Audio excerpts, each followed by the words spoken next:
En este año de 1492, la historia va a cambiar definitivamente y el mundo no volverá a ser el que fue.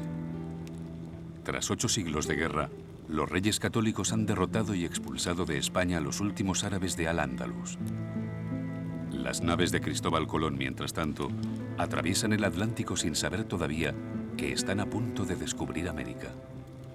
La corona de España, exultante, prepara ahora un edicto para mandar al destierro a todos aquellos judíos que no acepten convertirse al cristianismo. Más de 100.000 sefardíes van a tener que elegir entre la cruz o la diáspora.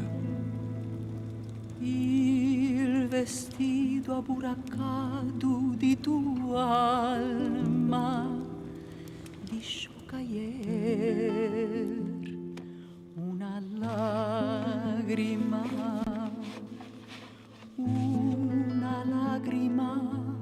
curilada como vino, lágrima de vino. Lágrima di sul vido, lágrima,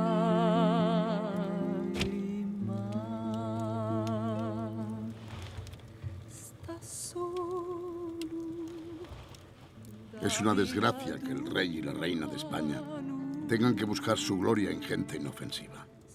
¿Con qué derecho sus inquisidores recorren los campos quemando libros por miles en las pilas públicas? Yo, Isaac Abravanel, como consejero de la Corona de España y máximo representante de los judíos españoles, declaro que este año de 1492, el cual imagináis como el año de la gran gloria, será la vergüenza más grande de España. Con el tiempo, os convertiréis en una nación de iletrados, y el nombre tan admirado de España apenas será un susurro entre las naciones. Expúlsenos, arrójenos de esta tierra que hemos querido tanto como vos. Nosotros prosperaremos en otros países lejanos y por siempre le recordaremos a vos y a su vil edicto de expulsión. Algún día España se preguntará a sí misma ¿qué habrá sido de nuestros sefardíes? Y los españoles honestos mirarán a su pasado y nos verán.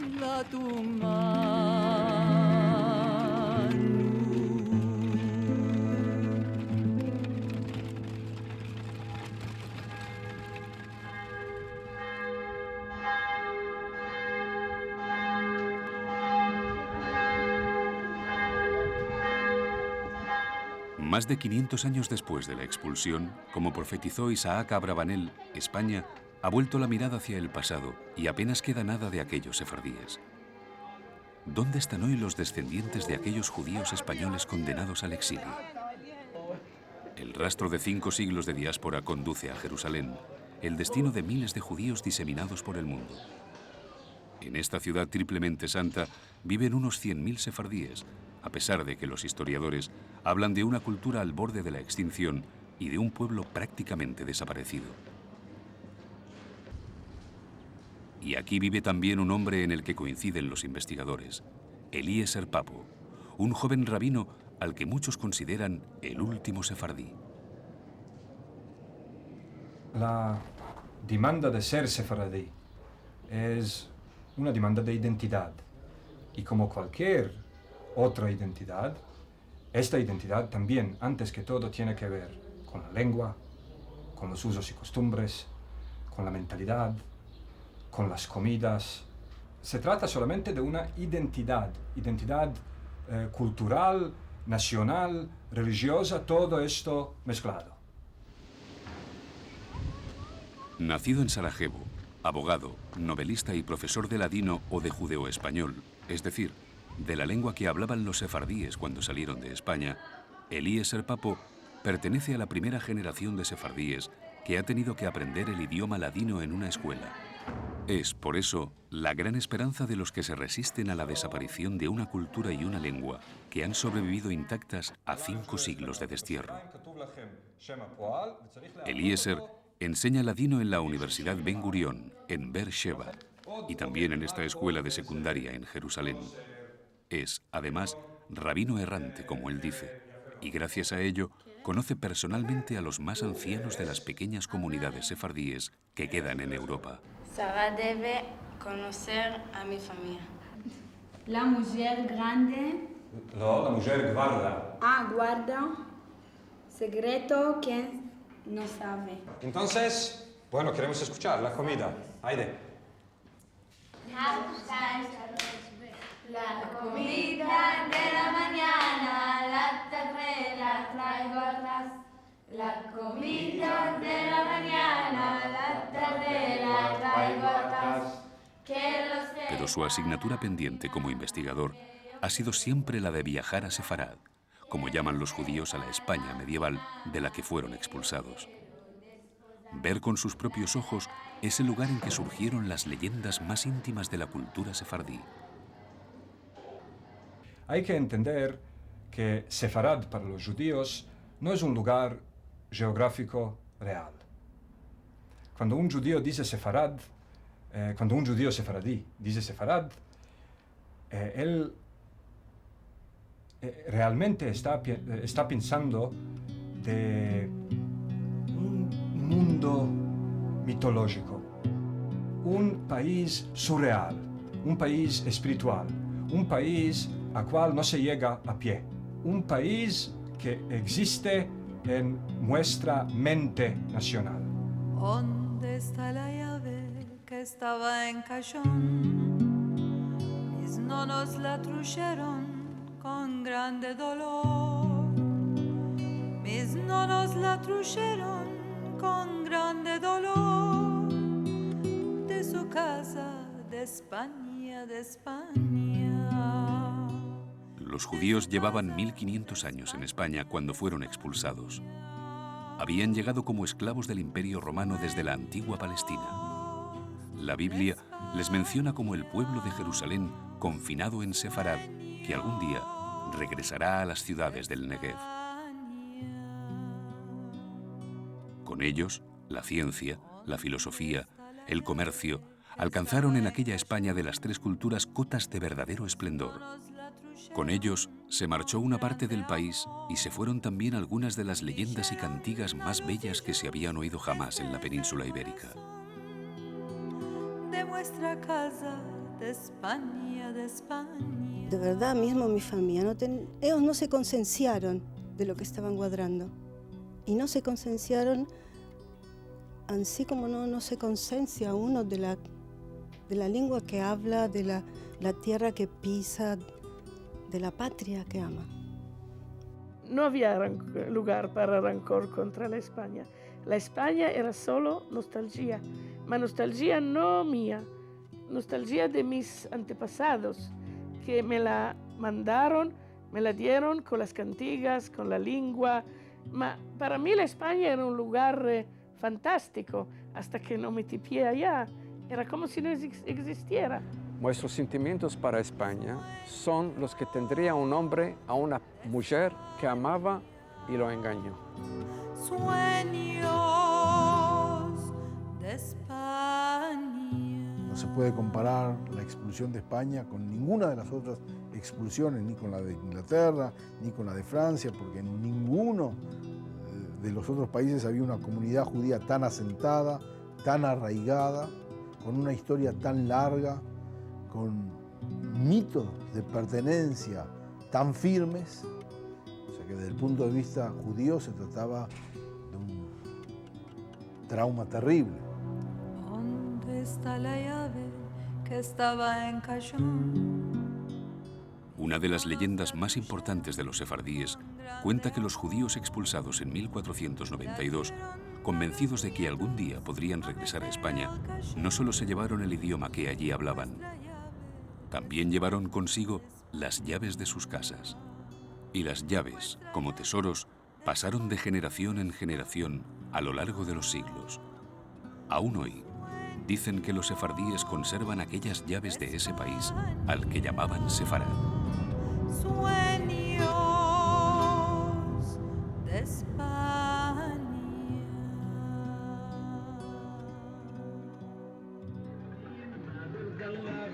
Eliezer decía tener una llave de sus antepasados con la que había planeado hacer un viaje singular hacia Toledo. Un viaje en el sentido contrario al de las agujas del reloj. Un viaje desandando el camino recorrido por los sefardíes durante 500 años y haciendo escala en las ciudades más significativas de esa parte tan desconocida de la historia.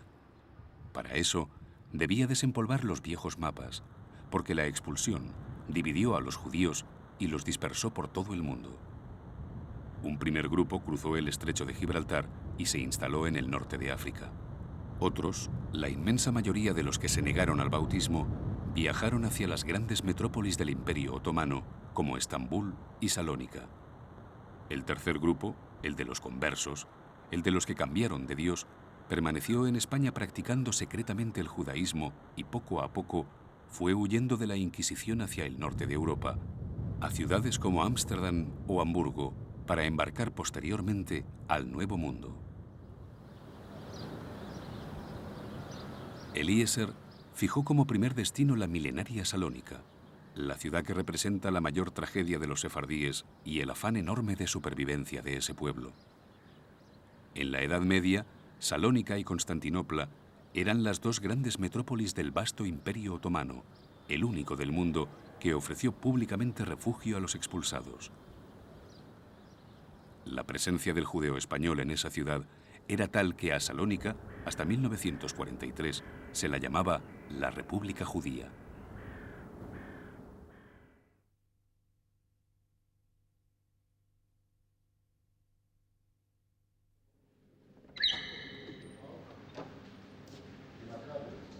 Salónica fue durante 4 siglos la única ciudad del mundo donde los sefardíes eran abrumadora mayoría.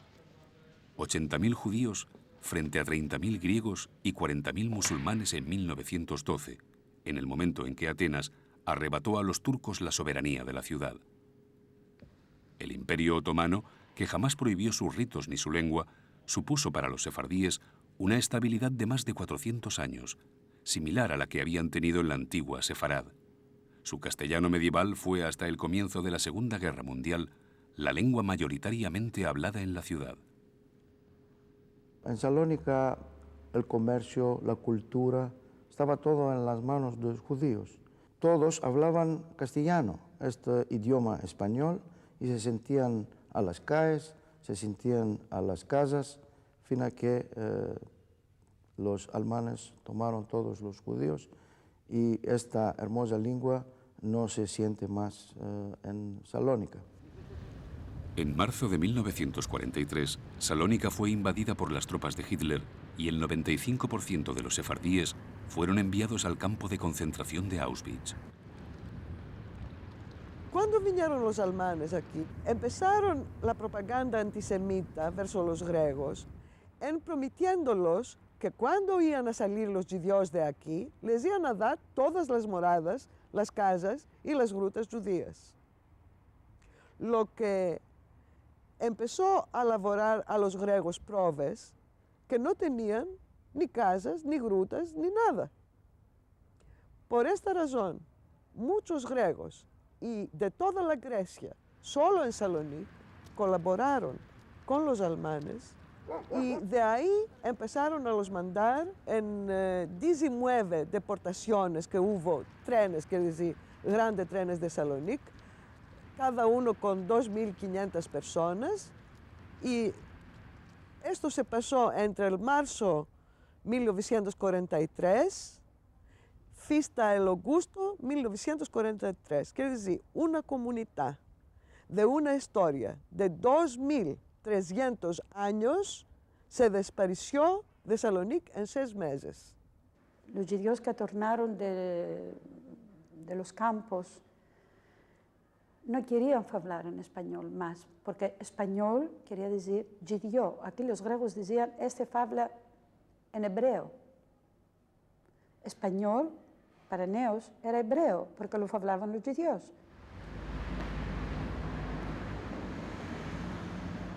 Los alemanes expoliaron los archivos y la memoria judía de la ciudad y no dejaron en pie ni el viejo cementerio sefardí.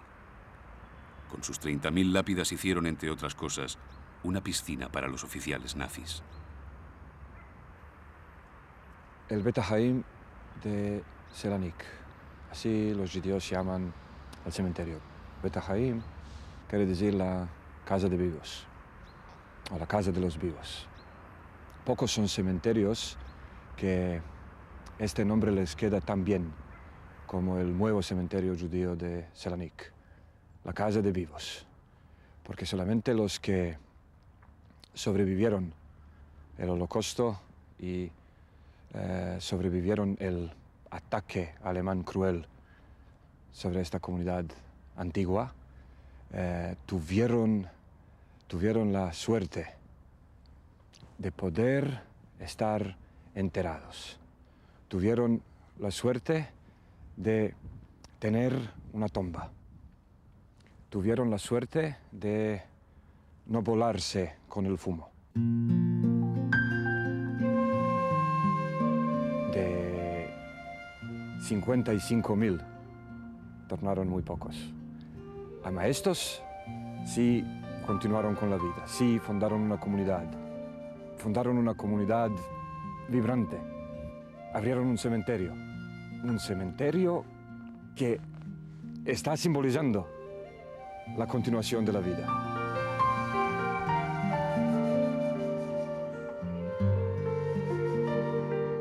Es un pueblo alegre, es un pueblo que canta, que baila, que hace fiestas.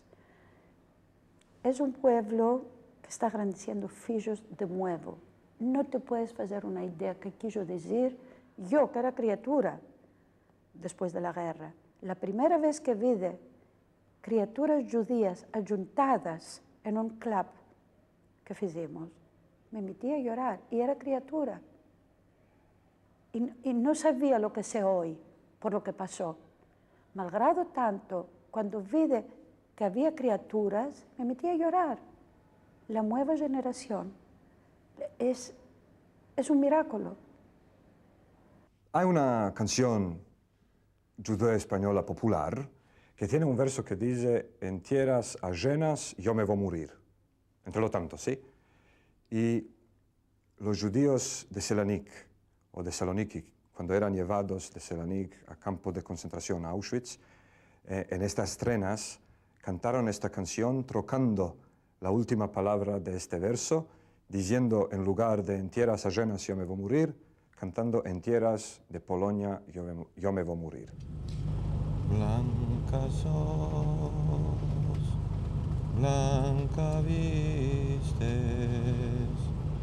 blanca es la tu figura, blancas flores caen de ti, de la tu hermosura. Torno y digo que va a ser de mí en tierras ajenas yo me voy a morir, en tierras ajenas yo me voy a morir. Cuando nos tomaron, nos metieron en unos vagones, 30, 40 personas en un tren, se murieron muchos adentro. 8 días estábamos danga con los trenes. Y cuando ya vinimos en Polonia, nos llevaron en unas barracas, nos metieron el número. Tenemos números, estos de aquí.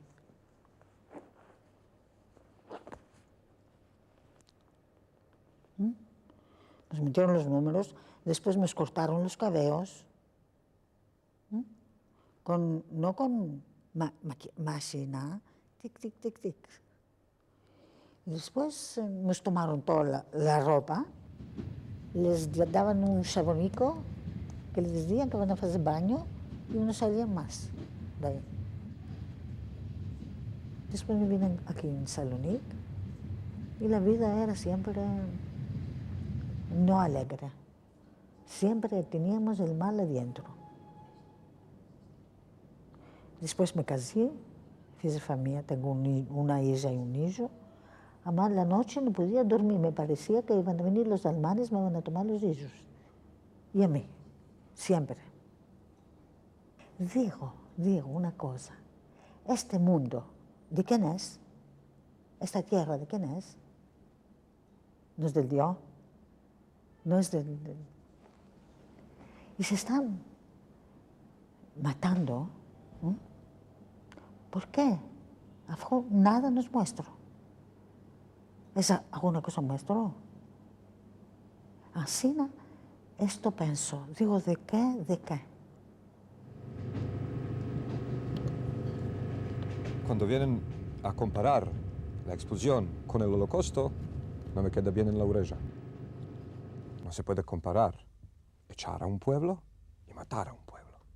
Ahí, por lo menos les dieron o les ofrecieron la oportunidad de poder salir si quieren continuar con su religión, con su autoentendimiento, con su autodefinición, no pueden quedar más ahí.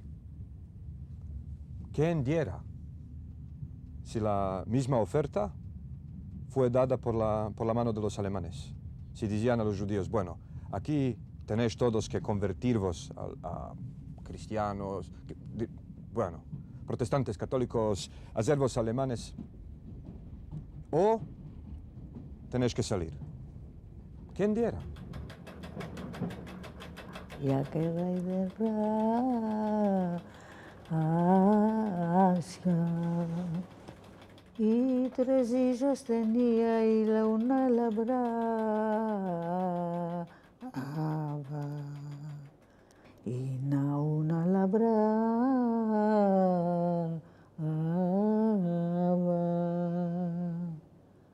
y la otra cosía y la más chiquitica.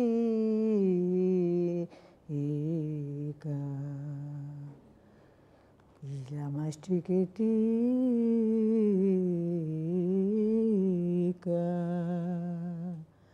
su bastidor tenía y labrando. De los 55.000 sefardíes capturados en Salónica, apenas 1.500 regresaron con vida del campo de concentración de Auschwitz. Sueños le venía y la madre con rabia.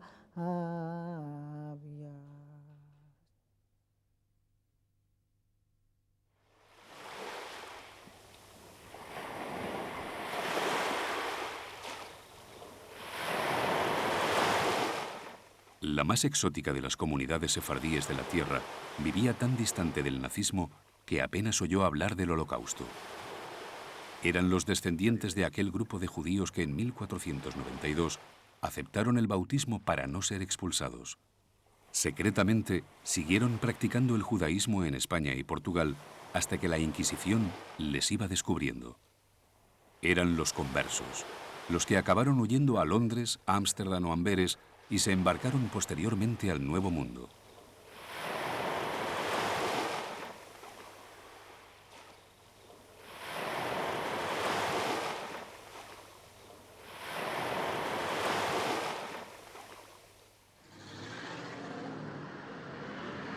Curazao. Esta excolonia holandesa del Caribe, situada frente al litoral de Venezuela, es la isla madre del sefardismo americano. Los primeros judíos que llegaron aquí, a principios del siglo XVII, eran aventureros exconversos procedentes de la comunidad de Ámsterdam, la más importante y numerosa del norte de Europa en aquella época. Desde aquí, esparcieron el sefardismo por toda América y acabaron transformando por completo la economía de esta isla inútil, como la llamaban con desprecio los conquistadores españoles antes de entregarla a Holanda. If you want to give it a good, picture of the community as it existed after the adventurers came here, you would have to say that it was a community of traders and people who were actually in the shipping business and transporters and seamen. De Curazao se pobló casi todo el Caribe, muchos de los países de América del Sur, de América Central. Los judíos salieron de acá. La sinagoga de Curazao, la congregación, es conocida como la congregación madre del hemisferio, de las Américas. Los judíos de Curazao fundaron nuevas comunidades en Brasil, Venezuela, Colombia o Argentina, y fueron también precursores del sefardismo en lugares como Nueva York, Seattle o Miami. Como holandeses de pleno derecho, hicieron de la capital de Curazao, con su legendario puente deslizante en la bahía, una réplica caribeña de la arquitectura de Ámsterdam. Una réplica que manifiesta el agradecimiento que los judíos de la isla sienten por Holanda, el país que les dio refugio cuando la Inquisición les perseguía y que no les delató cuando fue ocupado por los nazis. Tenemos mucho más sentimientos y mucho más amor y mucho más recuerdo de la Casa Real holandesa que nos sacó de esa persecución y que nos ayudó, que la de Sefarad, que fue un capítulo cerrado por nosotros.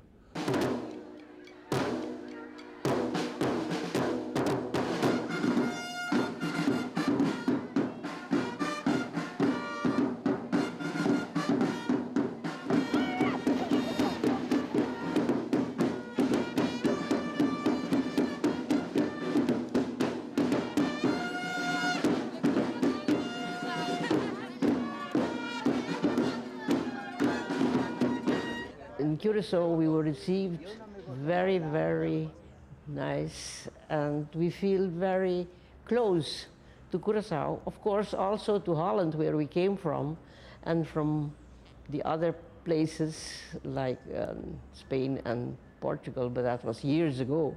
So they don't mean so much for us. El Caribe, con el tiempo, ha convertido a los sefardíes de Curazao en unos judíos muy peculiares. Aquí las mujeres no rezan en las sinagogas separadas de los hombres. El Sabbat de los judíos, que prohíbe en sábado todo contacto con todo aquello que produzca fuego o electricidad, en Curazao fue superado hace ya décadas.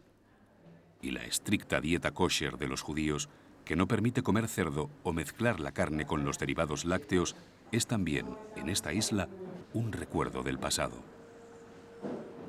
Para mantener el Shabbat, el Shomer Shabbat, para mantener kosher, algunos pueden, pero es muy caro.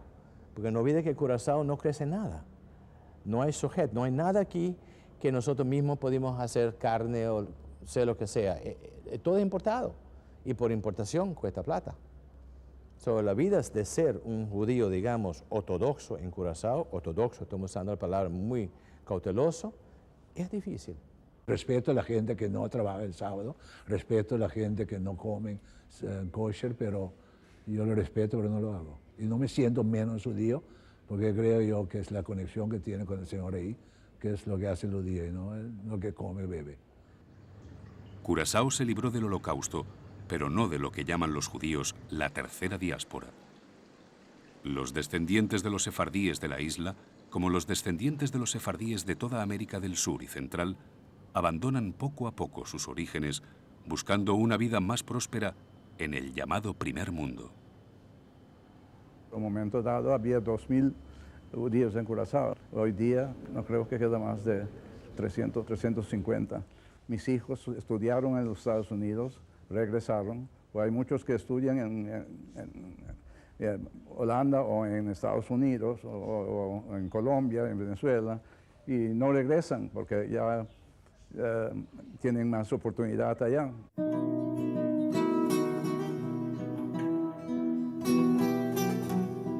Como en el nuevo Bet Haim de Salónica, donde descansan los que sobrevivieron al Holocausto y pudieron abrazar de nuevo la libertad en el corazón de Europa, en el cementerio judío de Curazao también descansan aquellos primeros aventureros perseguidos por la Inquisición que encontraron la libertad en el Nuevo Mundo.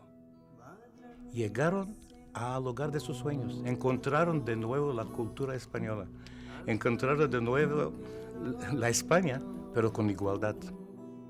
Vinieron y fueron recibidos con brazos abiertos. Así que este abrazo de los dos lados se volvió no solo un abrazo moral, pero un abrazo corporal, y todo se mezcló entre judíos, y los dominicanos lo llaman fusión. Se fusionaron.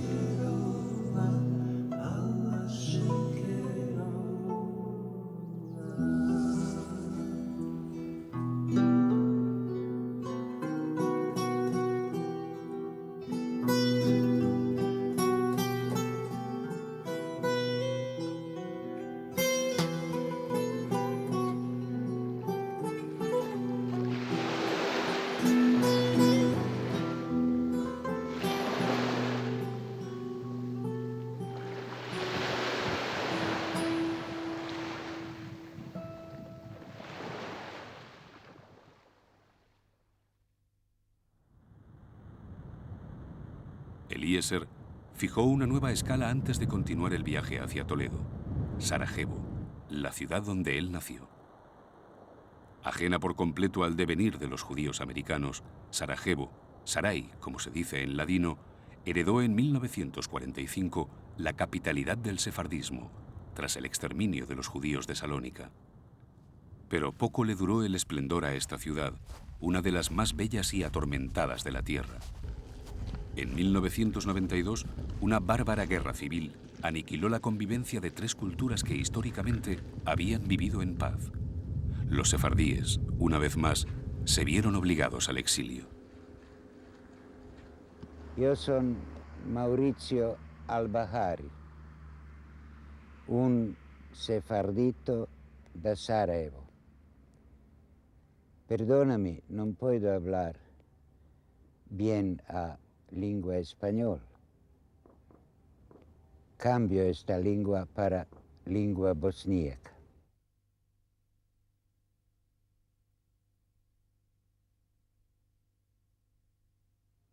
Nesreća je u tome što sva podneblja, pa i ovo naše, glavom su u Europi, a srcem tamo odakle potiče religija.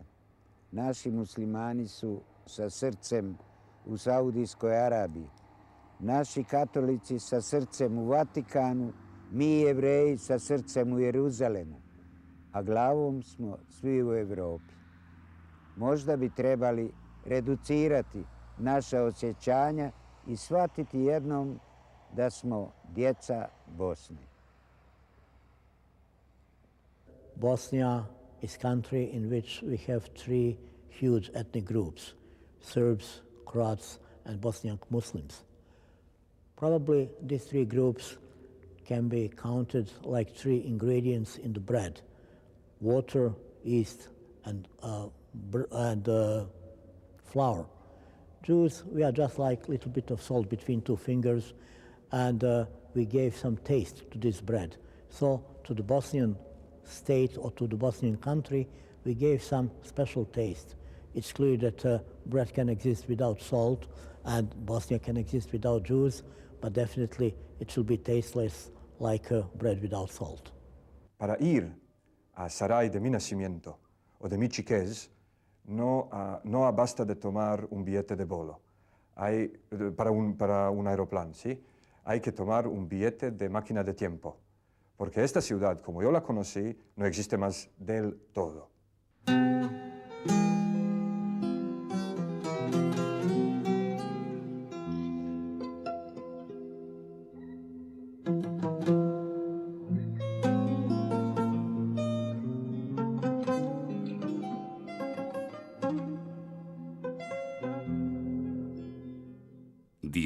De los 12.000 judíos de Sarajevo fueron exterminados durante el Holocausto. Pero la antigua metrópoli otomana resucitó otra vez. Cristianos, musulmanes, ortodoxos y judíos hicieron de la capital de los Balcanes la ciudad mundial de la tolerancia y de la convivencia. En 1992 casi todo desapareció de allí, cuando la antigua Yugoslavia se convirtió en ceniza en los hornos crematorios del nuevo orden internacional.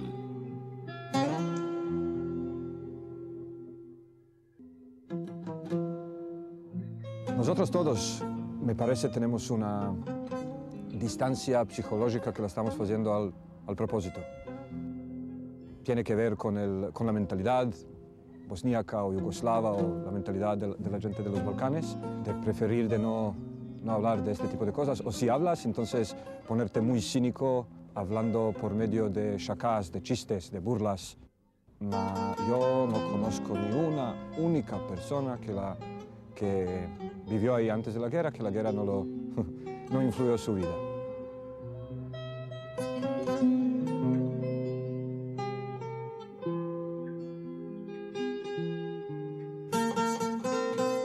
The war started in 1992, just on the year when we commemorate 500 years of expulsion from Spain.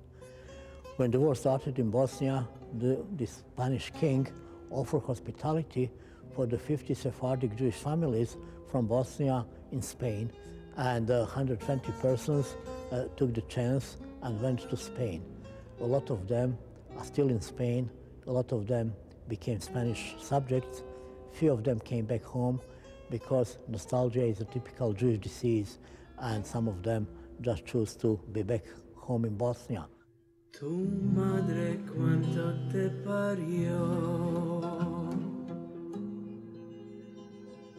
y te quitó al mundo,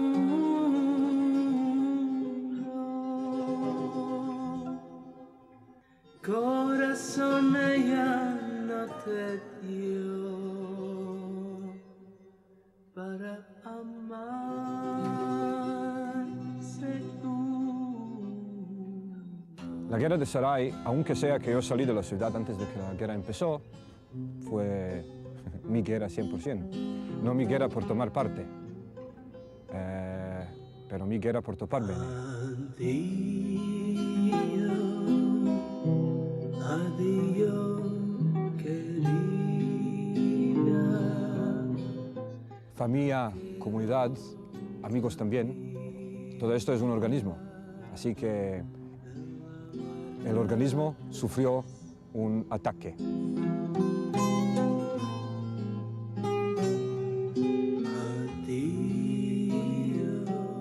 I lost my friends. That's one of the biggest loss I suffered, and I lost some continuation of, let's say, normal life. That's what I lost. But now you do not consider that as a consequence of the war. You consider that as something that must happen, as something like destiny or something like that.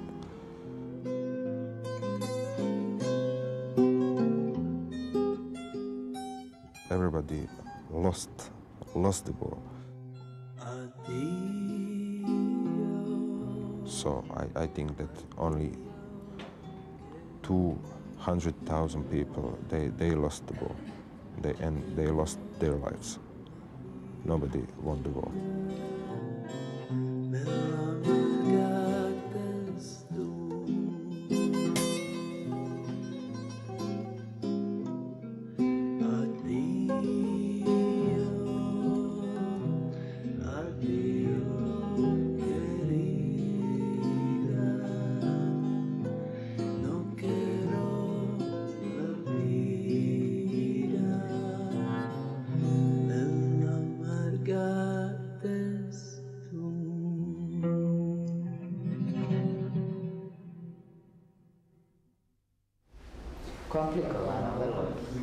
A la guerra apenas ha sobrevivido una vez más la Agadá de Sarajevo, el símbolo más importante y antiguo de los sefardíes de todo el mundo, hoy a resguardo en esta cámara acorazada del Museo Nacional de Bosnia y Herzegovina.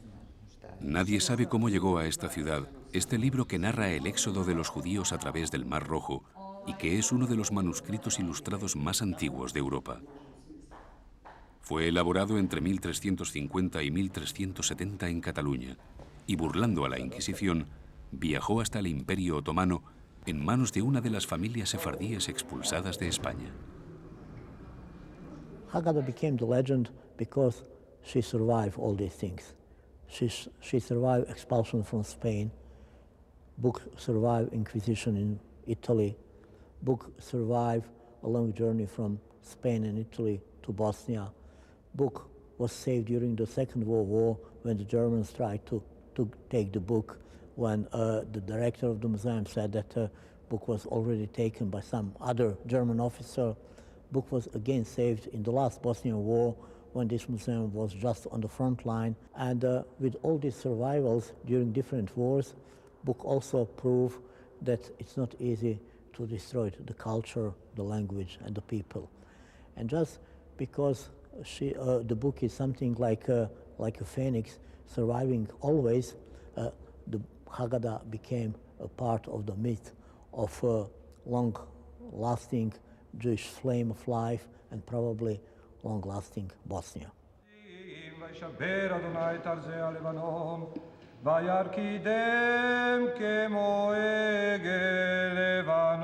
Eliezer Papo, escritor, profesor de ladino en Israel, abogado, es el rabino de esa sal que queda en Sarajevo. A pesar de su juventud, Eliezer es el consejero de esta comunidad diezmada, históricamente entristecida por las guerras. Desde que se marchó en 1991, viene hasta Sarajevo 2 o 3 veces al año para oficiar las ceremonias judías más importantes y mantener encendida la llama de una cultura que quizás nunca se llevó la llave del regreso. Como la gente ve en el rabino también un consejero, entonces mucha gente viene y te demandan qué es el significado de la vida, qué es el propósito de la vida. Para mí, lo más importante sería lo que a mí me tomó tanto tiempo de entender, que no hay una escaleta ideal de la vida escrita de antemano, que hay que vivirla. Hay que vivir la vida tuya, tomando tus decisiones, tratando de tomar cuantas más cosas en consideración para tocar cuanta menos gente y vivir cuanto más mejor. Quiere decir, vivir y dejar vivir. La sal es Sarajevo. La sal es, de algún modo, ese intangible concepto de la tolerancia que dejó Sefarad en miles de judíos expulsados de España. Esa admiración por lo plural, por lo diverso, esa vocación de convivencia de dioses y creencias diferentes, ese mito de las 3 grandes culturas que se llamaba Sefarad.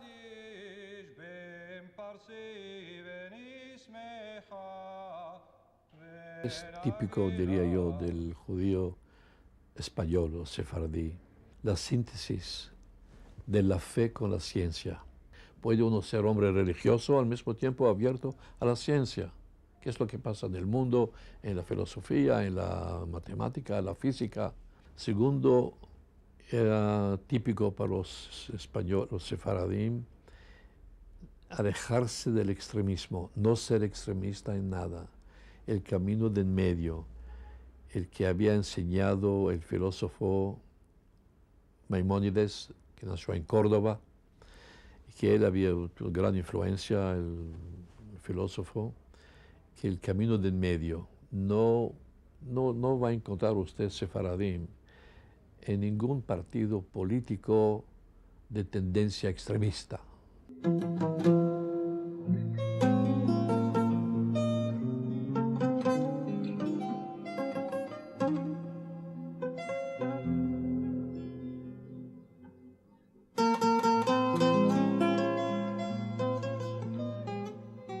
Ali ja želim da kažem nešto. Mi Jevreji, Sefardi u Sarajevu smo izgubljeni, jer ovdje su religije se pretvorile u naciju i sad imamo ovdje 3 religije. Jevreji su religija, a nisu narodnost po ovome. Pisao sam jedno pismo kraljici i kralju.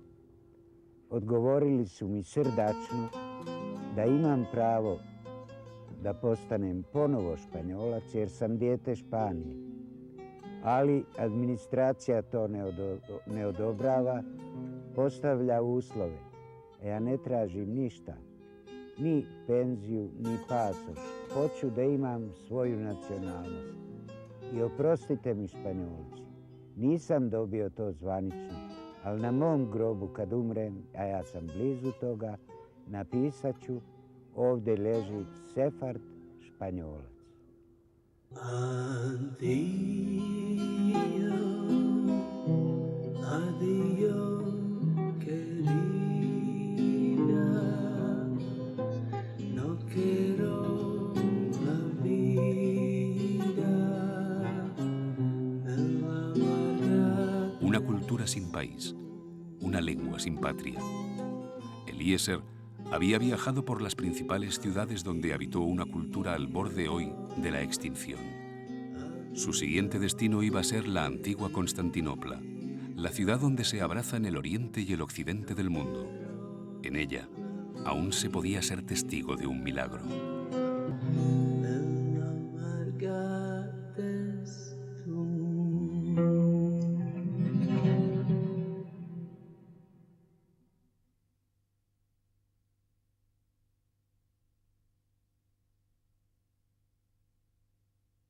Y hay solamente algo como 200 personas. Un milagro.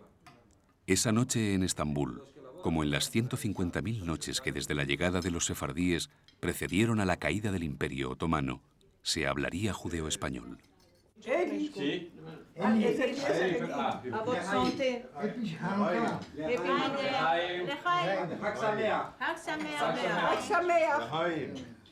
Estoy viviendo también en el honor de la España y de vosotros todos, y también al honor de la Turquía. De la Turquía. Nosotros tenemos globos colorados en las venas, en la sangre, globos blancos, un poco de globos sefaradíes, globos españoles. Las tenemos aquí. No podemos negar esto. Esto es la realidad, la pura realidad. A un judío, mételo en medio, dice le que cantes, en inglés, en francés, en húngaro, en árabe, y cuando oye el español el pasodoble, me empieza a bailar. Porque se siente, ¿cómo se siente? No sé, más se siente. Y yo también me siento un poco de mi parte, una proporción de mi parte como español. Yo en la sangre España no tengo, eso que lo sepas. Yo tengo sangre, el globule blanc, el globule rouge, du fer, etcétera, etcétera. Fer no tengo, soy un poco anémico, en plus. Pero veremos que por la España no tengo ningún sentimiento. Yo hablé el judeo español cuando nací y me arrepentí, porque yo vivo en Turquía y hablo el turco malo. Yo estoy dando razón a la Beneberit que no quieren, y madres que no quieren enseñar a sus criaturas el judeo español, porque vivimos en Turquía. La patria del judío sefaradí es exclusivamente el judío español. Donde quiera que viva en Sofía, que viva en Adriático, que viva en Estambul, que viva en otro lugar en Francia, la patria del judío sefaradí es su lengua, la lengua latina. Ahora estamos en un periodo de globalización. En la grande globalización, cada uno está sintiendo que su propia identidad y su propia personalidad pueden desaparecer. Por modo hay un retorno a las lenguas maternales. En mi comunidad, uno dice después, otro dice después, el tercer dice después. Entonces, cuando uno viene y le dice al otro, no se dice ansina, este le dice, ¿me entendites? Él le dice sí, y él le dice, ya veis que se puede decir. Y esto es puro significado de la lengua. Lengua es, como Becky ha dicho, lengua es un instrumento. En el momento cuando dos se entendieron, este instrumento ya sirvió. Hay 100 años, sea de boca, sea medio a la presa, dijeron la lengua española, judío española, ya se murió 100 años antes. 100 años después, y de la salida de España 500 años después, estamos hoy delante de un milagro.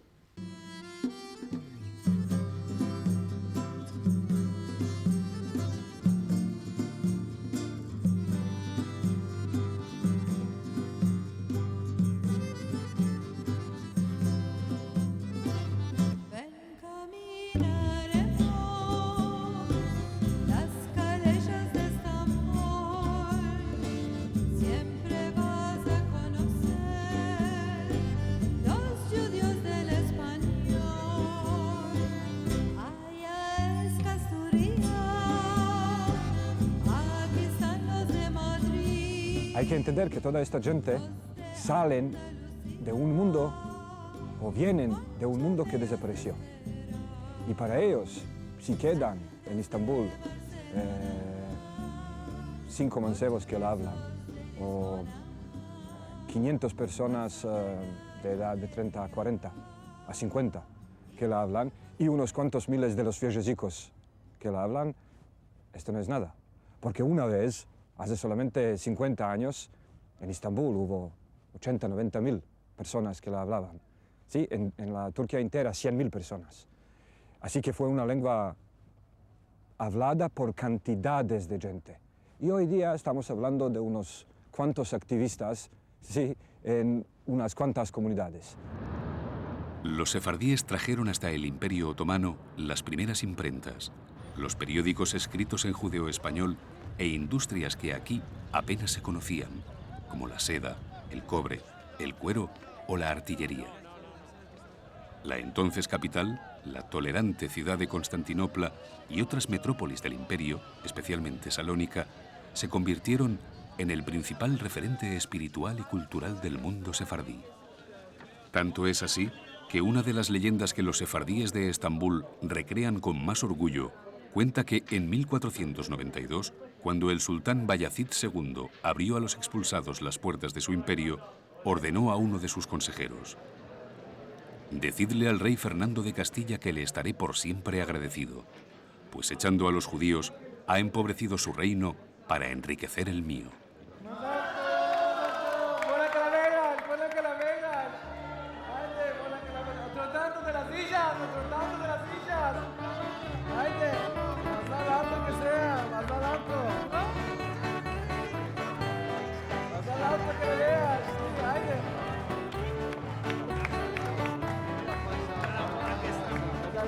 La vida dopo él aquí, no puedo yo dejarlo, de beber nunca me harté de tanto amarlo, de beber nunca me harté de tanto amarlo.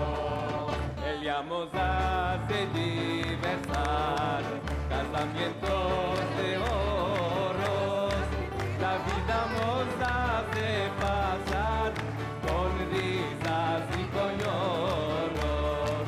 La vida nos hace pasar con risas y con lloros. Grupos teatrales como la Kula siguen hoy representando 5 siglos después de que llegaran los primeros expulsados a Estambul, las fiestas sefardíes que se vivían en las juderías de la ciudad.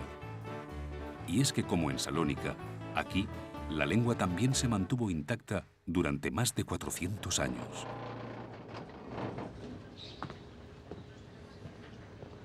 El ladino sobrevivió a la desintegración del Imperio Otomano, al auge de los nacionalismos y a la penetración del francés en la incipiente Turquía. Pero lo que salvó al judeo español fue que los nazis nunca pisaron suelo turco. Quizás ese fue el milagro. Aún así, el ladino se pierde paulatinamente porque los jóvenes no lo hablan. La lengua es hoy, en Estambul, una reliquia. La lengua va a quedar como investigación académica. Y esto es lo que pasa con las lenguas que no tienen un país donde se hablan y que no tienen instituciones del Estado, como una academia, universidades y cosas semejantes. Así que hoy día no hay ni un único mancebo que hablará ladino como su única lengua. Esta lengua era la lengua de nuestras abuelas, que nos hablaban, nos cantaban, nos dormían, nos decían nanas a nosotros con esas cánticas.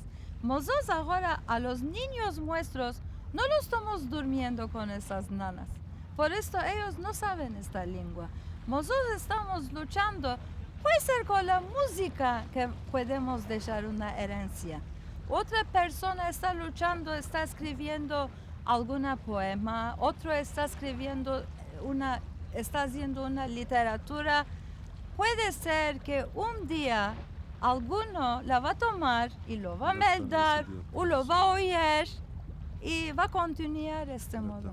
Estamos recuperando, estamos mejorando esta lengua by the help of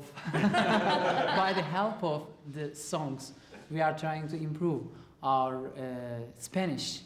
Also, as she told just before singing these songs, we are trying to learn what are they saying in order to express more better the feelings, the senses to express more better.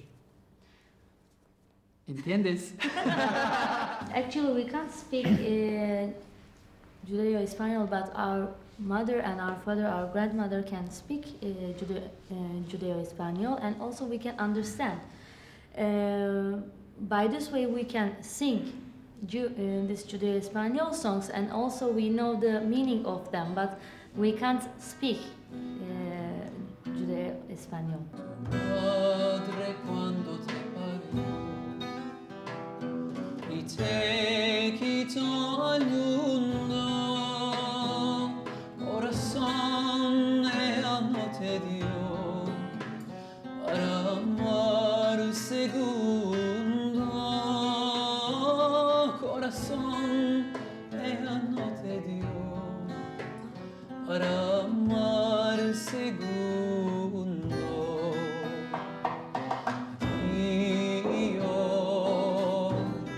Adiós, querida,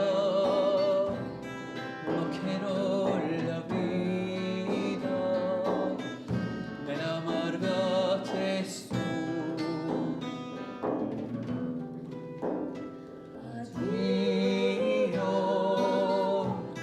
Adiós, querida. Un túnel del tiempo, del Estambul actual a lo que fue Constantinopla. Del esplendor sefardí a las aisladas muestras de folclore, a las hermosas cantigas, a las acaloradas conversaciones de los amigos de Eliezer.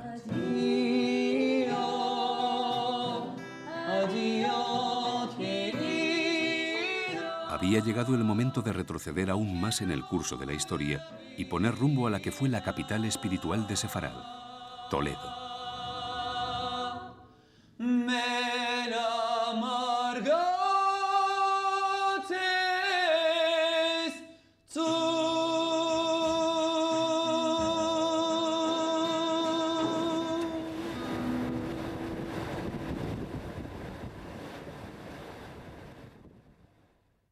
A mí me reconoce el alma. Entonces yo me puedo equivocar, el alma no se equivoca. Y en esta tierra aún el alma está reclamando, como en un acto de justicia, un reconocimiento de la historia, de aquellos aportes, de aquello que tanto dieron para vuestra lengua, para el desarrollo de una ciudad y sobre todo para llevar una lengua a todos los confines del mundo.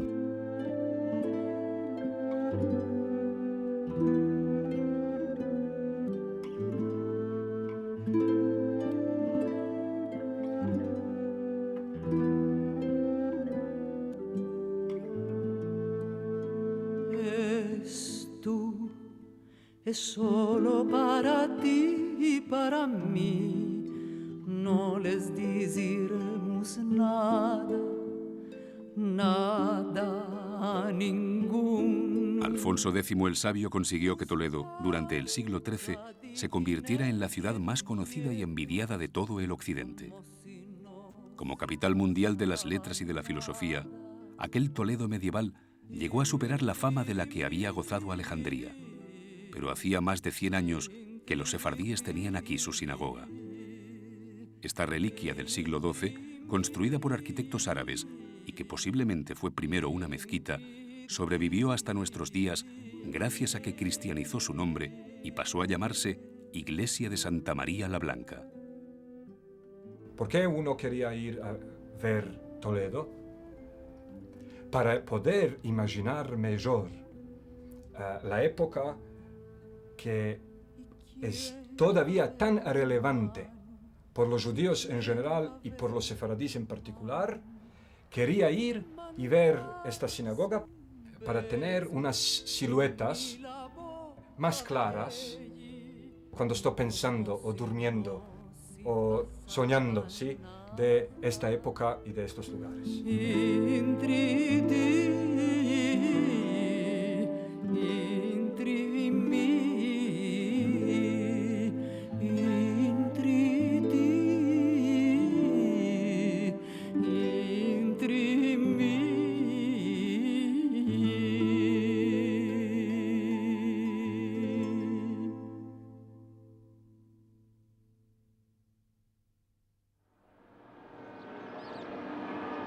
Toledo era también la capital de las Cortes castellanas cuando se fraguó el edicto de expulsión. 40 días exactos fue el plazo que se le dio a los sefardíes para que aceptaran el bautismo o abandonaran el país. Y así, esta ciudad que había sido también árabe y judía se convirtió, de la noche a la mañana, en la capital de un Dios único y cristiano. Es interesante hasta qué grado la ciudad quedó intacta. Como si la vida judía en esta ciudad se paró solamente ayer. Las casas son las mismas casas, las ventanas son las mismas ventanas, las puertas las mismas puertas, y parece que en cualquier momento por una de estas ventanas va a salir una judía y va a empezar a cantar una romanza que conocemos en el Imperio Otomano y fueron traídas de aquí.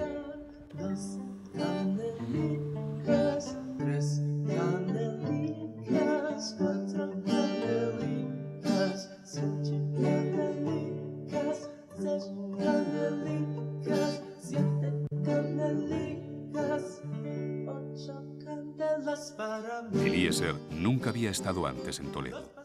Toledo es hoy uno de los centros turísticos y culturales más hermosos e importantes de España. En torno a su tradición ha florecido todo un tejido de pequeños comercios que ofrecen los souvenirs más variados, desde armaduras medievales hasta mazapanes de clausura o estrellas de David. No había estado antes, es mi primera vez en Toledo. Me siento muy cómodo, me siento así en casa.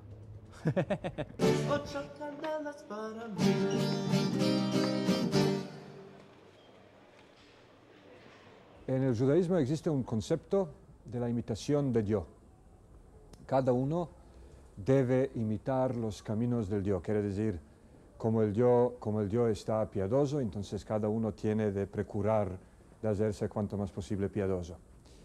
Y me parece que los judíos de Toledo alcanzaron de imitarlo al Dios, porque se hicieron muy parecidos a su Dios. No se hallan en ningún lugar, no se los ve, y todavía están todos presentes. Se hicieron una atracción turística, así que no se topa en entera ciudad de Toledo ni una única tienda que no tenga tantos y tantos objetos de interés judío que dominan la tienda, ¿sí?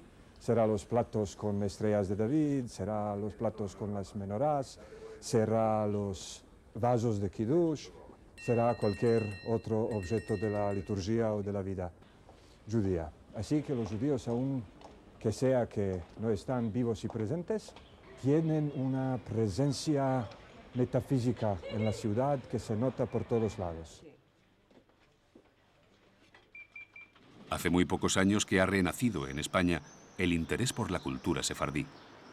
Muy pocos desde que España ha vuelto la cabeza buscando esa parte del pasado, esos capítulos de la historia que ardieron en las piras de la Inquisición y que han teñido de misterio las verdaderas razones por las que 100.000 judíos tuvieron que abandonar el país. Quizá existe un mito, que es que en 1492 la corona estaba absolutamente endeudada con los financieros judíos. Eso es absolutamente falso. Al menos la documentación que he podido manejar de los inventarios de bienes muebles, inmuebles, fiduciarios, patrimoniales, demuestran todo lo contrario. Las aljamas se encuentran en un gran nivel de postración, hasta tal punto que casi, hablando en términos contemporáneos, se encontrarían en quiebra técnica, de tal manera que ni siquiera eran capaces, en llegado un momento, en pagar los impuestos ordinarios.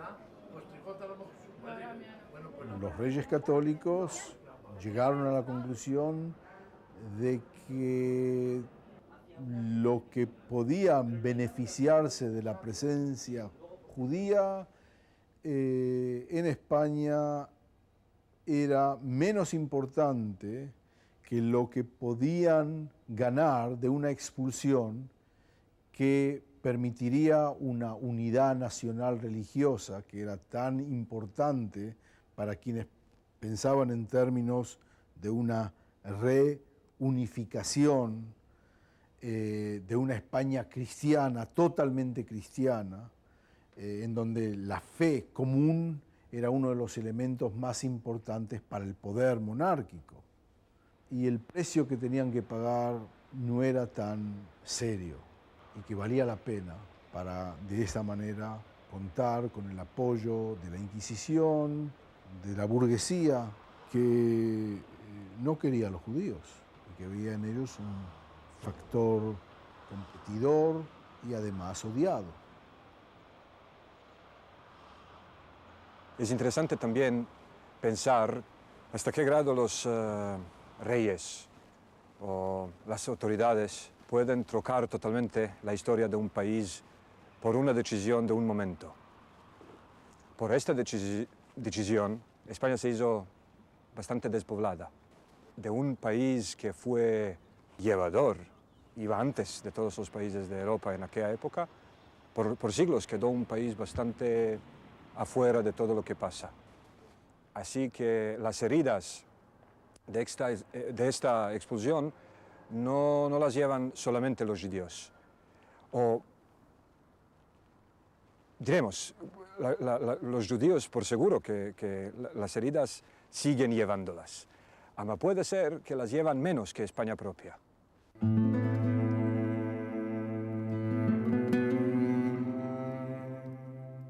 Por más que Toledo evoca inevitablemente aquella legendaria capitalidad espiritual de Sefarad, las verdaderas razones por las que el pueblo judío fue obligado a convertirse al cristianismo por los reyes católicos siguen siendo un misterio para los sefardíes y también, sin duda alguna, para la mayoría de los españoles. Bueno, dejamos a los judíos que quedaron judíos y que fueron expulsados por no querer abrazar el amor del Cristo. Lo interesante es que los que sí abrazaron, ¿sí? Por fuerza, por espada, por otras razones sí hubo, siguieron siendo maltratados. Estamos hablando del cristianismo, ¿no? Entonces en el cristianismo uno tenía que amar a su enemigo, ¿sí? Y si uno te da por una cara le aboltas la otra, ¿no? Y si uno te echa piedra, tú le echas pan. Al enemigo estoy diciendo. Y claro, a los amigos todavía más. Así que había que amar también a los que están afuera de la fe. Pero una vez cuando abrazaron a la fe, entonces ¿por qué pasar las leyes de la pureza de la sangre? ¿Por qué definir la población como cristianos viejos y cristianos nuevos? Y primero, yo te baptizo por fuerza, después no te dejo entrar a mi comunidad porque te estás infiltrando. Pero los llevaron por orejas. Los sacaron de las casas suyas, los metieron a unas casas ajenas y después les dijeron, pero vosotros no pertenecéis acá. Después de tantas ciudades recorridas, las llaves de Toledo, aquella leyenda de las llaves que los sefardíes guardaron de generación en generación, se convertía en el símbolo del profundo desconocimiento de la realidad de una cultura que sigue viva en el mundo y que se niega a desaparecer. Más allá de la veracidad o no de la leyenda, las llaves de España, ese estereotipo de un pueblo anhelando el imposible regreso hacia el pasado, han camuflado la historia real del pueblo sefardí.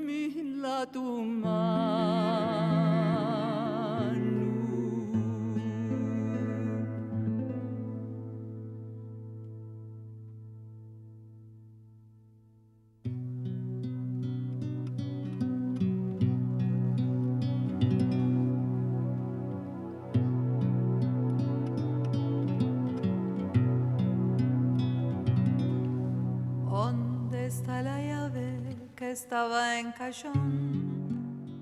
Las llaves de España son un ser artificial, cultural, que existe unos 100 años en la literatura y ahí tienen un lugar de honor y no hay que sacarlas de ahí.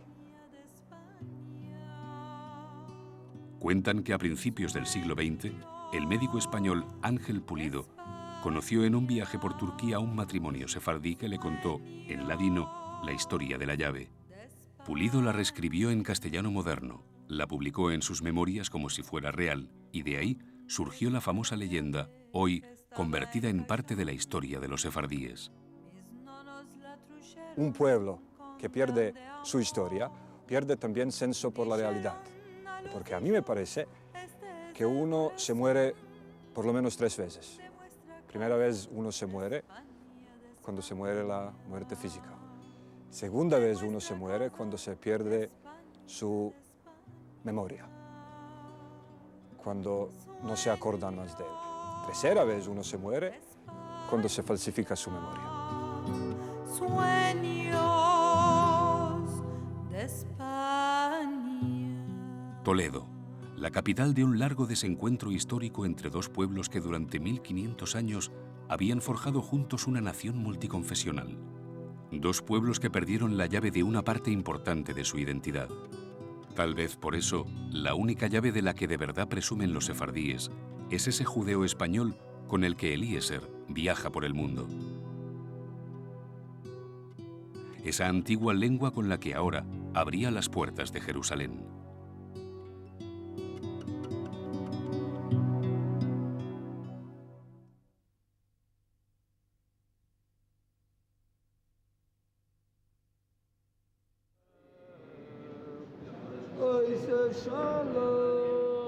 Jerusalén tiene una sorprendente similitud con la antigua Sefarad.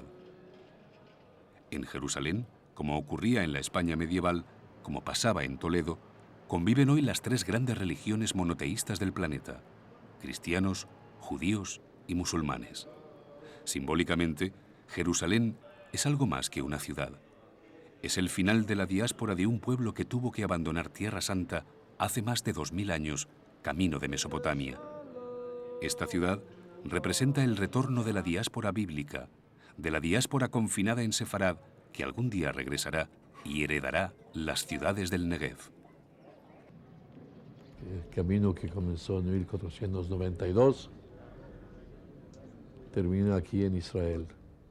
Espero que la mayoría del pueblo judío esté aquí, sefardim o no sefardim, que vuelvan a su patria natal, bíblica, a la Tierra Santa, donde nacieron los primeros, los que formaron este pueblo, los padres de esta nación. Jerusalén, el destino del viaje personal de Eliezer Papo. Un país de los sueños judeo-españoles convirtió en un país real, que es el país de Israel, que hasta hace un siglo, diremos, era una cosa más que más pertenecía al mundo de la mitología o al mundo de la religión, al mundo de la creencia, que al mundo real. Y este país, gracias a Dios, convirtió a ser un país totalmente normal, un país con todos sus problemas de cualquier país occidental, diremos, problemas que no son santas y no tienen nada que ver con la santidad. Problemas, diremos, del tráfico y problemas del laboro y problemas de los precios de las casas, incluyendo la guerra que tenemos hoy para cómo separar dos pueblos que viven tan entremezclados en dos estados que parece van a estar creados en una misma tierra. Las intifadas, los territorios ocupados por colonos y soldados israelíes, los atentados suicidas contra judíos, las ciudades palestinas devastadas, Hebrón, Belén, Jericó. La guerra, de nuevo, como una sombra pegada siempre al destino sefardí. La guerra, que una vez más ha obligado a muchos de ellos a buscar refugio en Europa o en América.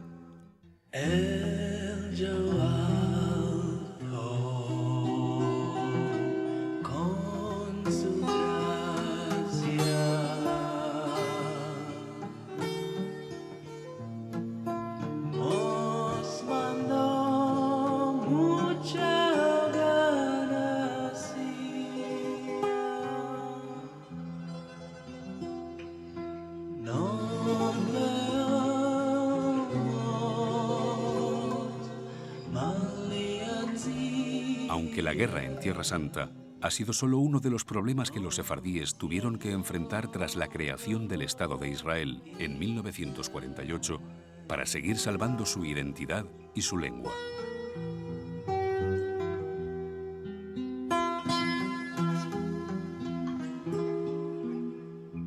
Hubo problemas de integración cultural al principio del Estado.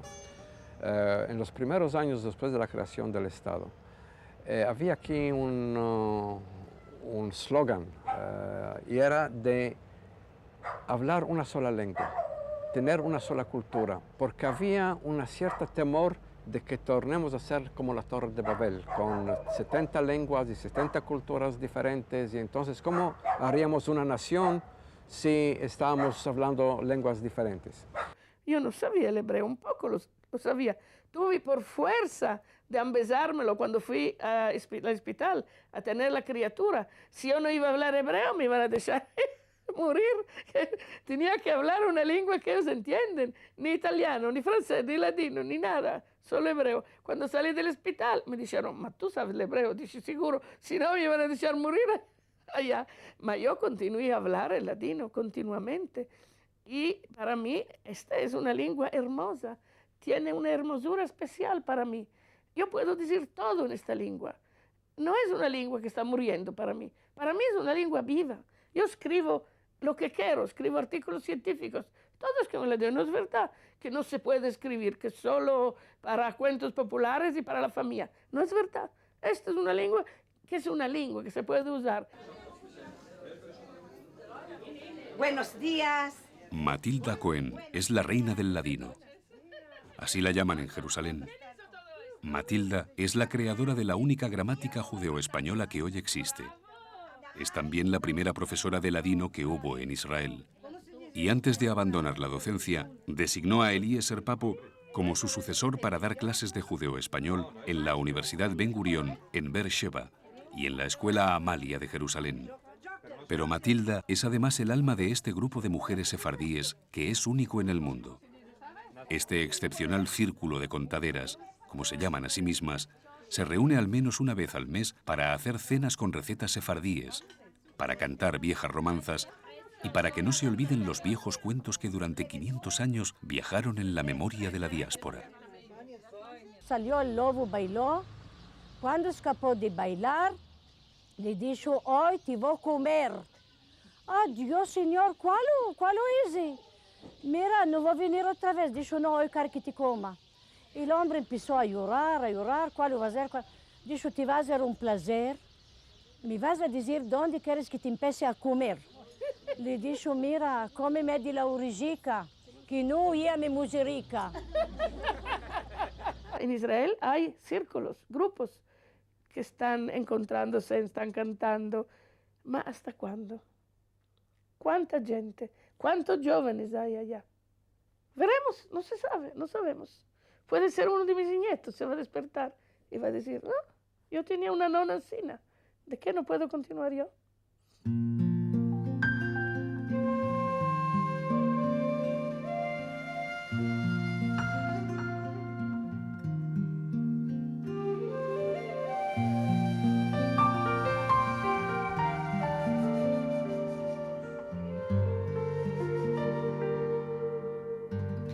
A la mañana del lugar.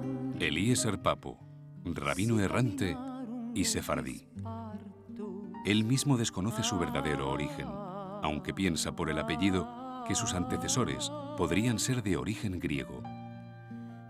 Viajó hasta Toledo con una llave peculiar, un idioma que ha logrado preservarse a lo largo de los siglos y negándose a aceptar que tal vez sí, tal vez, Eliezer Papo sea el último sefardí.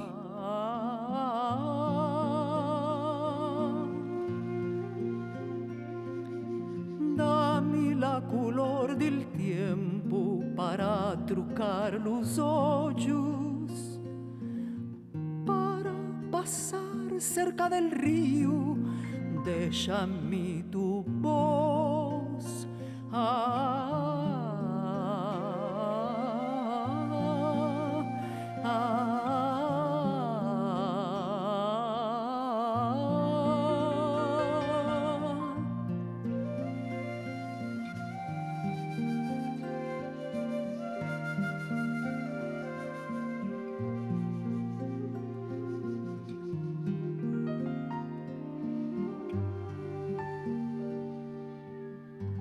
Viene il sol, si va un aire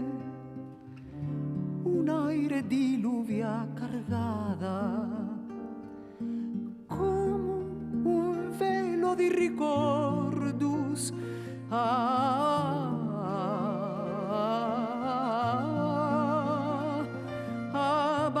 Abbasciati, abbasciati, toma la hierba en tus manos, esto es lo pasado. Déjame tu voz, dame la color del tiempo, déjame tu voz.